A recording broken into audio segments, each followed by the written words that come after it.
दोस्तों, भारत और रूस की दोस्ती दशकों पुरानी है। जब जब भारत पर मुसीबत आई है तब तब रूस ने हमारा साथ दिया है। आज भले ही रूस के हमारे दुश्मन चीन से गहरी मित्रता हो, साथ ही पाकिस्तान से भी रिश्ते बेहतर हो रहे हो, लेकिन उसके बावजूद भारत और रूस के रिश्ते काफी मजबूत हैं। हाल ही में रूस के राष्ट्रपति व्लादिमीर पुतिन भारत का दौरा भी करके गए हैं, जिसमें कई रक्षा सौदे हुए हैं। वहीं बीजिंग विंटर ओलंपिक में भी पुतिन गए थे, जहां पर पूरा पाकिस्तान ये उम्मीद लगाकर बैठा था कि इमरान खान की मुलाकात पुतिन से हो जाए, लेकिन रूस ने साफ इसके लिए मना कर दिया। अब पुतिन से मिलने इमरान खान रूस जाएंगे। बहरहाल आज रूस यूक्रेन को लेकर मुसीबत में है और उसको ऐसे में भारत से काफी उम्मीदें हैं, क्योंकि भारत के नाटो देश जर्मनी, फ्रांस और भी देशों से रिश्ते काफी अच्छे हैं। वहीं अमेरिका से भी भारत के रिश्ते अच्छे हैं। ऐसे में ये सभी देश जब रूस के विरुद्ध में है, तो ऐसे में रूस की निगाहें भारत पर टिकी है और भारत भी तटस्थ होकर रूस का साथ दे रहा है और अमेरिका को भी नाराज नहीं कर रहा। भारत ने अभी कल क्वाड मीटिंग में यूक्रेन मुद्दे को लेकर रूस के ऊपर प्रतिक्रिया देने से इनकार कर दिया और इस टॉपिक को क्वाड से दूर रखा। वहीं नाटो देशों को परेशान करने वाली एक खबर निकल कर आई है, क्योंकि अब पुतिन ने घातक हाइपरसोनिक परमाणु मिसाइल नाटो देश पोलैंड के बॉर्डर पर तैनात कर दिया है। पुतिन पहले परमाणु धमकी दे चुके हैं। ऐसे में परमाणु मिसाइल की तैनाती से अमेरिका भी खासा परेशान है। इसी के चलते अमेरिका ने 3000 सैनिक को फौरन पोलैंड रवाना कर दिया है। पुतिन के इस कदम से नाटो देश इसे गंभीरता से लेने लगे हैं, जिसके कारण पहले फ्रांस के राष्ट्रपति मैक्रोन ने पुतिन से मुलाकात की। वहीं आज कॉल पे अमेरिका के राष्ट्रपति जो बाइडेन भी पुतिन से बात करेंगे। पुतिन के तीखे तेवर से यूक्रेन समेत पूरा नाटो समूह परेशान है। इसका खुलासा जर्मनी पहले ही कर चुका है कि फरवरी के आखिरी तक रूस यूक्रेन पर चढ़ाई कर देगा। रूस ने अपने मिग-21 एयरक्राफ्ट में हाइपरसोनिक परमाणु मिसाइल किंजल को लगाकर इसकी तैनाती कर दी है। इस तैनाती के पीछे का कारण यह है कि पोलैंड में लगातार अमेरिका अपने कमांडोज को भेज रहा है। इसी से बढ़ के पुतिन ने पोलैंड से सटे अपने शहर में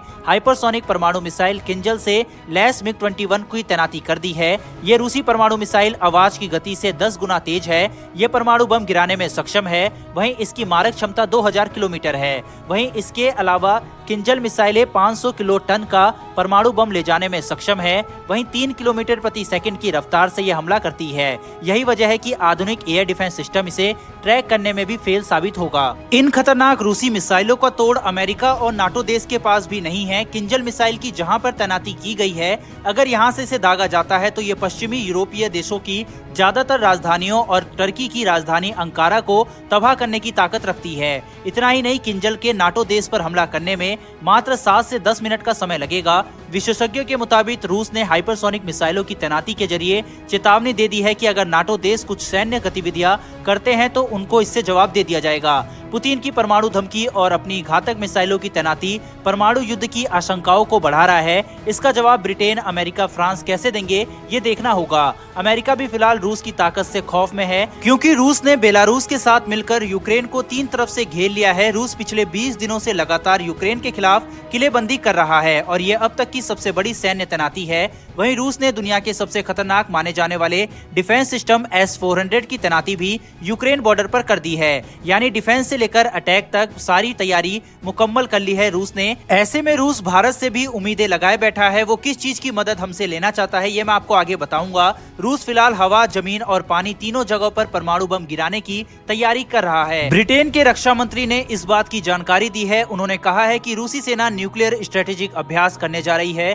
ब्रिटेन ने कहा है कि शांति से समाधान निकालने की बजाय रूस गलत दिशा में बढ़ रहा है। रूस के पास दुनिया भर में सबसे ज्यादा परमाणु बम है और वो अक्सर युद्धाभ्यास वगैरह करता रहता है, साथ ही परमाणु अभ्यास भी करता है। लेकिन यूक्रेन विवाद के बीच यह कदम सभी देशों को परेशानी में डाल रहा है। यह कहना गलत नहीं होगा कि हर एक नए दिन के साथ यूक्रेन और रूस का विवाद और भी ज्यादा गर्माता जा रहा है। देशों के बीच में विश्वास की भी कमी देखने को मिल रही है, क्योंकि फ्रांस के राष्ट्रपति इमैनुअल मैक्रोन और प्रेसिडेंट पुतिन की मीटिंग की तस्वीर सोशल मीडिया पर खूब वायरल हो रही है, जिसमें दोनों देश एक टेबल पर कोने में बैठे हुए नजर आ रहे हैं। इसके पीछे का कारण यह निकल कर आया है क्योंकि फ्रांस के प्रेसिडेंट इमैनुअल मैक्रोन ने रशिया में कोविड-19 का टेस्ट कराने से बिल्कुल मना कर दिया था।